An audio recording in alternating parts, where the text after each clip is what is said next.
Just okay. Yeah, broadcast. I see the pop up on the bottom of LinkedIn. Okay, here we are. Excellent.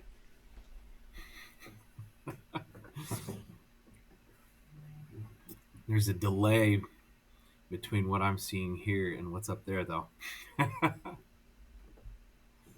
Yeah, so it looks like the comments do not work in our in Ecamm at this point, so I'll have to make sure I follow them on the web. But yeah, there is a little bit of a delay. Anyone who's here, so if you have a question, post it in the comments and we will get to it. But anyways, let's get started. My name is Ryan Grimes. I'm the president of My IT Indie. We are a B2B IT services company, also referred to as a managed services provider or MSP, located here in Indianapolis. And I'm Brian Culp. I am a commercial lines agent for Morgan Insurance Group. We have Okay. three offices, one in Martinsville, one in Plainfield, one in Greenwood, but I will go pretty much anywhere in central Indiana. Okay. This is our first time ever doing LinkedIn Live, so bear with us. There is a pretty significant delay on what we're saying and when it shows up in LinkedIn. So we apologize for that delay. And we are going to be recording this as well. So there will be a copy of it you can download after we're done. But let's get started. So, one of the things we want to talk about is when a breach happens, because we on the IT side are seeing it more and more in the industry. There's all sorts of news articles about there about companies getting hit. Churches, hospitals, businesses, law firms. I mean, it doesn't matter. It's indiscriminate and everybody's vulnerable. And Brian and I have been good friends, and we've worked together for a number of years now to take care of clients. And I'm going to start off with a story here about somebody who didn't. Who they were an ex client of ours. They had gone on their own, and it was a smaller law firm, not in Indiana, and they decided that they did not want to. I want to say it was like $500 a month to manage their technology and to protect them from all the stuff out there. And they decided, you know what, Ryan, we just don't want to pay that much. We're just going to do it on our own. I said, okay, that's fine. I totally understand that. And then about 2 years later, they called us back and said, okay, we were breached. And I was like, oh my gosh, like what happened? And what had happened was the principal attorney had gotten an email saying, hey, it is time to change your password. Click here to do so. And he's like, okay, clicked on the link in the email. And it took him to a page. And at the top of the page was, if you want to keep your same username and password, just click here and type them in and it'll be okay. And he did that and it was over. So it took him less than maybe a minute to have his account compromised. He did not have multi-factor authentication turned on, so never knew that his account was accessible all over the world and people could have logged in from Russia, China, or wherever. And what happened was is they sat there and waited, and nobody knew anything was sideways with his account. And what eventually happened was is one of the other attorneys emailed him saying, "Hey, can you have the office manager pay this invoice? She's authorized up to $50,000." And he said, "Sure." Pass the invoice on to her, and she paid it. Well, then they struck, and what happened was is they forged another invoice, looked almost identical. The only difference was the bank account was different, and what had happened was they just wired the money to someone else's account, right? So the money is gone out of their account, but nobody noticed because they weren't reconciling their books on a regular basis. So it took like a month and a half. And they're like, wait a minute, what's this $49,000 invoice that we paid to so and so? Nobody could figure out where, the client or anything like that. And sure enough, they figured out it took 2 months and they figured out that their account had been breached and they had sent $50,000 to a hacker, right? So it was a terrible experience for the company. And the worst part about it was they didn't have cybersecurity insurance. So they could not recover a single penny of that money that they sent to who knows where. And I want to show you a couple things here. You listen to Ryan's story, and there's a good chance you're thinking, "Oh, that wouldn't happen to me. I wouldn't do that. I wouldn't be so gullible." Well, I'm going to tell you, Coalition, which is one of the companies that I use to insure businesses, says that 20% of cyber incidences are funds transfer fraud, which is exactly what Ryan just described. The hackers, the cyber actors aren't necessarily just sending the spams, because I know every one of you gets these. You get it, and it says it's from Brian Culp, but when you click on the email, it's not my email address. It's just some random weirdness, but they somehow made it say Brian Culp. No, these are people who have actually gotten into your system, and they are sending emails to you from you with your actual address in them. They are able to do that. And in fact, when I went and looked up the example on Coalition for a funds transfer example, they came up with almost the exact same example that Ryan gave. A law firm, but one with 50 to 250 employees, and pretty much the same thing happened. A hacker sent a spoofed email to the controller impersonating the company's CFO. The client lost $200,000. Now, the difference here is Ryan's company, his example, did not have insurance. They were out that $50,000. But when you have the insurance and you call your insurance company and you want to call them immediately,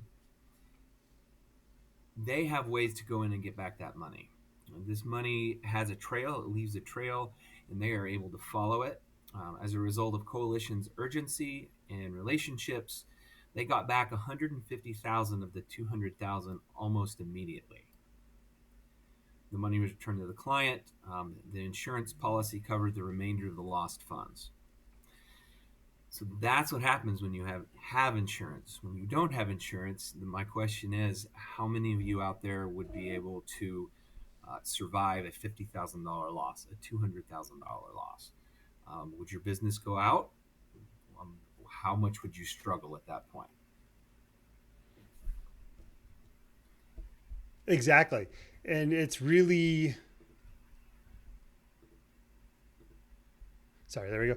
It's really hard to put those numbers into things that people can understand, right? Because you're like, oh, it's $50,000. Well, that's somebody's salary, right? That's a person's salary. You would be out like that, right? It just gone out of your account, and that's a small one. That's literally not that big of a deal. And we talk about all these. In terms of the overall scope of how big these things can get, I mean, that was very small, and it was, a 5 or 6 person law firm that it happened to. I mean, that's absolutely nuts that that can happen that fast. I mean, if we do the math on it, if it took under like let's round up to 1 minute for him to do that, that's $3 million an hour in billable, right? Because lawyers like to bill in hours, so $3 million an hour that it could have cost him. And the bad part about this is that it would have been easy to make sure that didn't happen. It does, that particular thing, multi-factor authentication, would have prevented that from happening, because as soon as he would have put in his email and it would have said, hey, if you have multi-factor authentication enabled, his phone would have said, hey, are you logging in from Russia? And you've gone, oh my God, no, that's not me. And then you just reset your password and you click on log out all devices and the problem's gone, right? It did, that thing didn't have to happen, but the proper procedures weren't put in place in order to make sure that this didn't happen. Mm-hmm. And it's not always little. It is not always small. I want to share something else here with you. Back in February of this year, I went to an Aspire Johnson County um, event, and Johnson Memorial Health was there. Rick Kester, the COO, and Michael Alford, who was a special agent with the FBI, talked about their loss and the things that they went through. And I'm not going to go through a whole lot of the presentation. There was just one thing here that I definitely want to share, and that's the timeline. Because you often think that you're going to know immediately that you've been hacked and that you're going to be able to take care of it, but that's not really the case. And it's not always going to happen during the middle of the day when you have everyone sitting at the computer and can tell you, hey, my computer's doing funny things. So they first noticed at 10:30 p.m. on October 1st, 2021, that their internet was a little bit slow. So their system was bogging down and they weren't sure what was happening. An hour later, they escalated it to the network administrator. And then the primary and secondary inspections with the third party vendor, so this would be their insurance company. Then they got a visual message from the threat actor. So we're talking 3 hours later, 2:31 a.m. So in 3 hours, the threat actor had access to their entire system. We're talking about a hospital that has all kinds of records. Then an hour after that, just under an hour, they had to sever all of the computers, everything. They severed the entire hospital from the internet, physically unplugged it so that there was no way to get back in. Now, when you unplug everything, that doesn't mean that the malware is gone. It just means that the actor can no longer get into it. So everything that is on there is still encoded if that is the type of malware that you had, and you have to figure out how to unencode it. The other thing you have to do is figure out how much of my information got stolen and put up on the dark web. Um, your insurance company is going to be the most important phone call you make when you get this in the first place, because they have a specific way that they want to handle this. And since you are paying them a premium in order for the coverage, they are the ones who get to tell you how you handle it in the first place.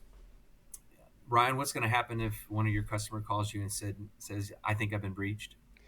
Call your insurance agent, which is probably Brian, because here's the thing: like, we're good at our jobs. We are the general practitioner of the medical field. Like, that's kind of our role now. We kind of help you navigate a lot of the things that you have in your life, in your business.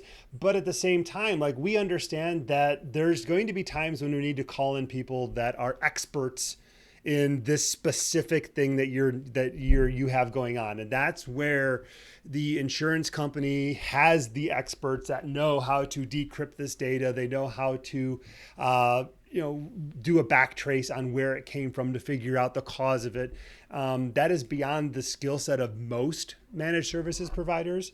And I'm not offended if we go that route, because we put all the protections in the world in place, but at the end of the day, like, there's always new things coming out there. Mm-hmm.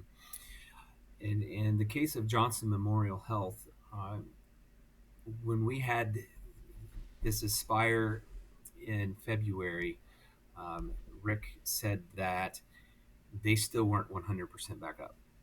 So we're talking about 4 months, and they still weren't all completely back to normal. They hadn't been. I was told they just plugged themselves back into the internet in December. So they were down and off of the internet for 2 months, and then 2 months later, they still weren't back completely um, where they needed to be. And my understanding is, I don't know the exact numbers, but I believe they ended up hitting their premium ceiling. They ended up hitting their limit of insurance, or coming pretty close to it. So one of the things that I also get when I talk to potential clients is they tell me, I have insurance. I have cyber insurance. I see it there when I look at my insurance policy. It says cyber insurance. Well, the question is, what exactly do you have? Most people have just their business owner's policy, and they have what is included within the business owner's policy.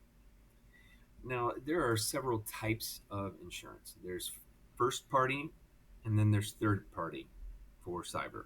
The third party insurance, that is the type of insurance that covers all of those clients, all of those people who might have been harmed, who might have been injured by the incident. It is going to go out and make them whole. First party insurance is what will make you whole. I want to pull up a policy here real quick. or a quote for a policy anyway. All of those things that are supposed to help make you whole, those first party coverages, if you look at that business owner's policy, the limit is probably somewhere between $50,000 and $25,000. If you look back at the example I have, a claims calculator, a professional services business with 14 employees, just 400,000 in revenue, the median loss is $248,000. Now think about that. Your policy is only going to cover $50,000 of that, if it covers it at all, because it may not have all of the coverages that you need within it. There are multiple coverages that you need that are in a policy like this. And this is a quote that I did for a customer that I've taken their information out of it. But it is pretty typical of what I see when I put in a quote information. Um, Third party liability, network and security liability, that's the type of thing where they're going to go in, they're going to go and find out which of your customers have been hit, and they're going to handle the liability of all of those customers that got hit. Regulatory defense and penalties.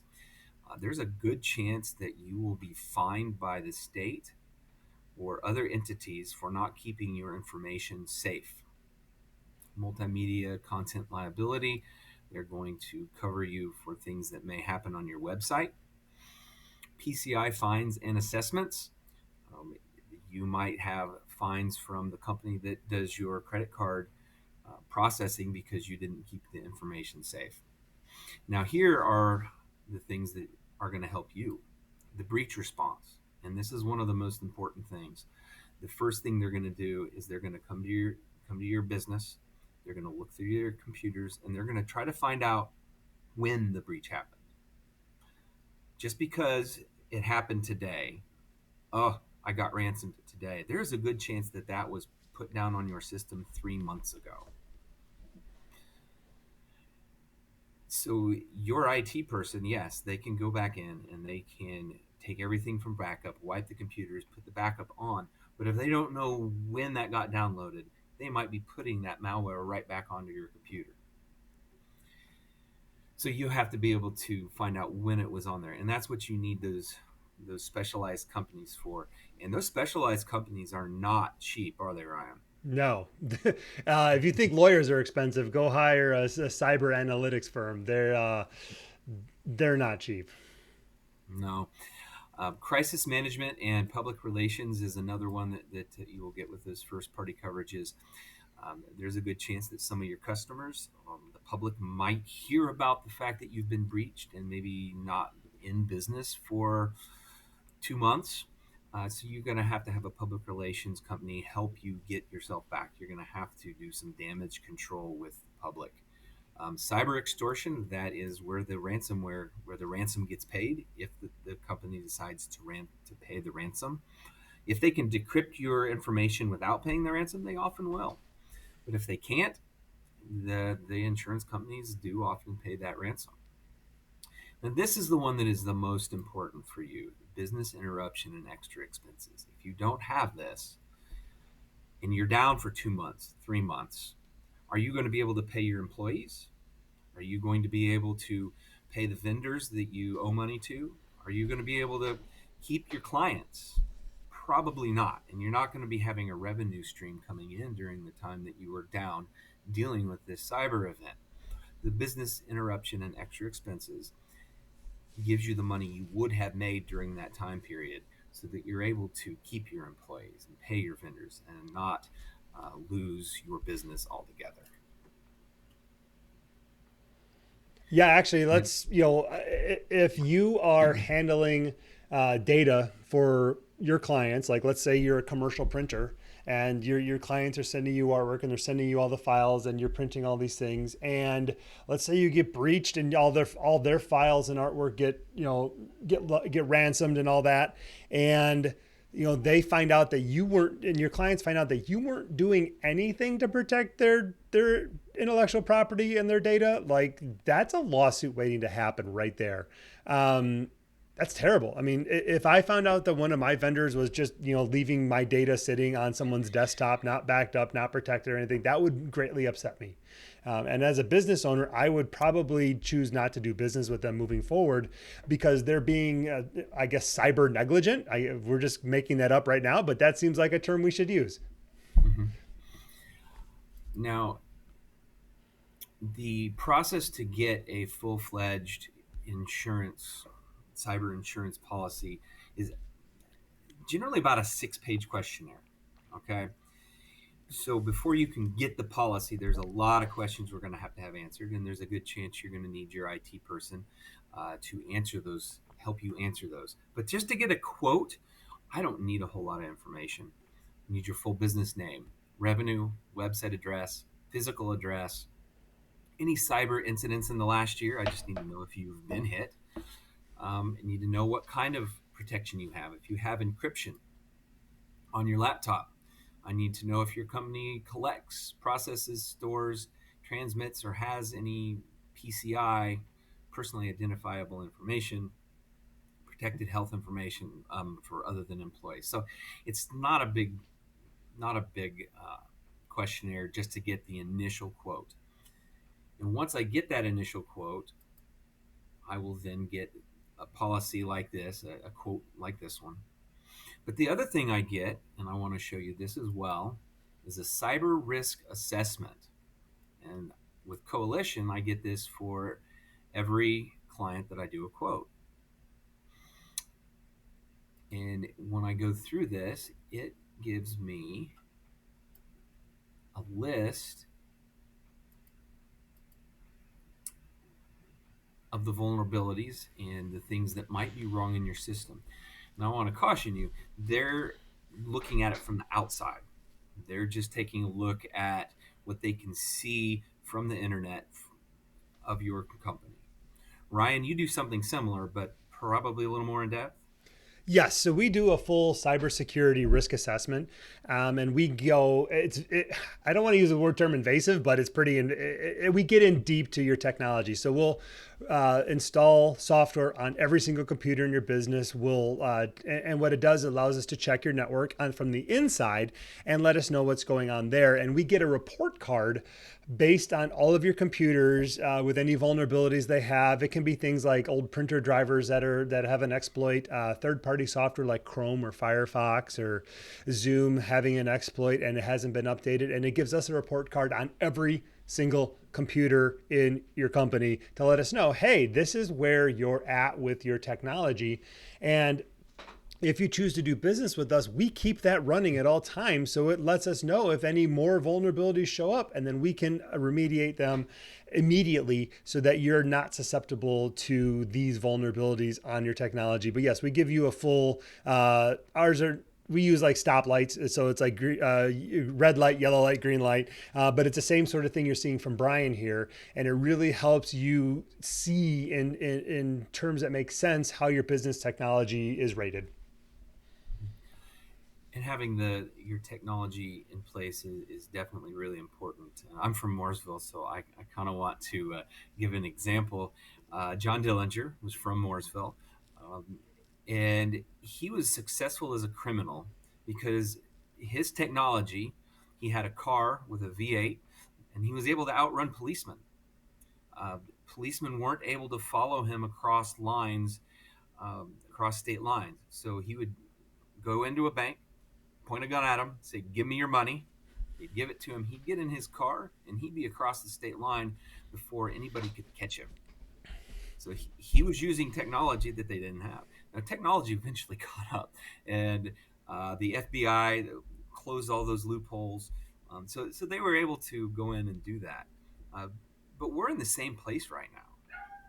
There are so many things happening right now that are different. And yeah, you hear my dog barking. Is that why you're laughing at me? It's like, yep, something's going on. There's a breach. Yeah. Uh, but we're in that same place right now. But instead of going into your business with a gun and pointing it at you, uh, these cyber actors are just finding a backdoor into your computer, and they are ransoming you. They are taking your intellectual property. They are taking your business and putting it at risk because they have technology that's better than yours right now.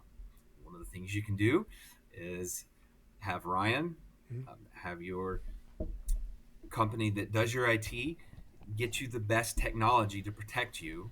And the second thing you can do is to go out and get an insurance policy that will indemnify you and bring you back to where you need to be if the technology does fail you.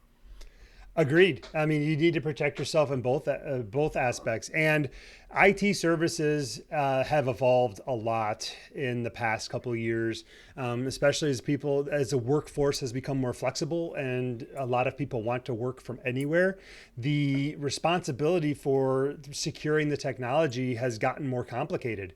It's become much more involved, and we have employed many different layers of security, which we feel should be the default for all companies, that you should have multiple layers of security and protection all over your business, everything from the computers to the cloud services to your work network, even to your users in general out on the World Wide Web. It really need to protect all aspects of your business. And we've taken it a step farther, and we have a platform called MDR, which is Monitoring, Defense, and Response. And basically, it's monitoring your platforms 24/7, 365. And not only, because one of the things I want you to understand, like, this is not just like you download a program and you run a program that does something bad. These are ways that you can click on a link and they can steal your session ID from PayPal and be into your PayPal account without having your password, or they're into your Microsoft account, or they're into any of your Google account or your Intuit account. There's ways to get access to these accounts that don't involve you downloading anything. So a lot of these platforms, and ours is a great example of it, is that it's behavioral based. It's not just the thing on your computer, it's what you're doing at the time. For instance, if you all of a sudden open up 10 Chrome tabs and try to log into all your banks at the same time, or log into all your SaaS platforms, and you're having authentication errors, or you're able to get in, this platform monitors what you're doing and says, oh my gosh, Brian is probably not logging in at 2 o'clock in the morning to his bank, to all of his banks, his business bank, his personal bank, PayPal, Venmo, all these things. He's not doing that. That's not normal. So they will lock the computer down so it cannot access the network, right? And our security platform either will try to remediate it at the time, or it will notify us so that the next morning when we come into the office, because we're not working at 2 o'clock in the morning, it will allow us to see what's going on, and again to reach out. I use Brian as an example, but say, hey Brian, your computer says it was making bad choices in the middle of the night. Let's take a look and see what's going on, and we can help remediate that at that time as well if it was not able to do it on its own. So if your IT provider is not doing that level of service, they're doing you a disservice, really. And it should be the default at this time. The problem is that these services are not cheap. Managing them requires know-how. It requires people trained in this, so they're not cheap. And it's really becoming expensive to properly secure and manage technology in a business these days. But it's something that has to happen. You have to do these things. Whether or not you believe in cybersecurity doesn't matter. You have to have it for your business. It has to be a thing that you do in your business to protect yourselves from the bad things. And then when you've got Dave in accounting that just wanted to click on those links and do those bad things and bypass all the stuff, something bad does happen to your company, then wrong finger. Then you call Brian. Well, I think I was telling Ryan when he put the title of this talk as a question: what happens if I get hacked and don't have a cyber policy for my business? And we really could have made this a very short thing, because what happens if you get hacked and don't have a cyber policy? You're going to spend a lot of money, and there's a good chance you might go out of business. Exactly, because I know I don't have an extra $150,000 laying around going, I think I should send this to Russia, and just walk away from it and be Yeah. fine. No, that's not. And it's amazing that all these business owners have spent all this time building their businesses, working their backsides off to build this for them and their families, and have employees and take all these precautions to take care of their employees. But at the same time, they don't put anything into protecting their technology, where if your technology goes south and something bad happens, none of that other stuff matters at all. Like, it's just gone. So at this point, we're going to wrap it up here. I didn't see any questions, but if you want to contact us, here is Brian's email address with the world's longest domain that I've ever seen. It actually is on to my half of the screen, so that's okay. If you want to get a hold of Brian, if you want to get a hold of me, there is a QR code right there. Cool, I got it. And you can scan on that with your computer or your phone, and it will take you to a page. And if you give us your name and your email address, we're going to send you a free ebook that talks about cybersecurity, talks about what you should have for coverage with regarding insurance and technology, and we'll send that to you here in the next couple of days. Yes, and I am happy to do an insurance review for anybody. I'm not particularly concerned. I'd love to sell you insurance, but I really want to help you protect your business. If you're not sure you have what you need, give me a call, send me an email. I'll sit down, we'll look at your policy, and we'll talk about the risks together and try to come up with the best policy for you. Thank you very much, everyone. Have a great day. If you have any questions, reach out to us.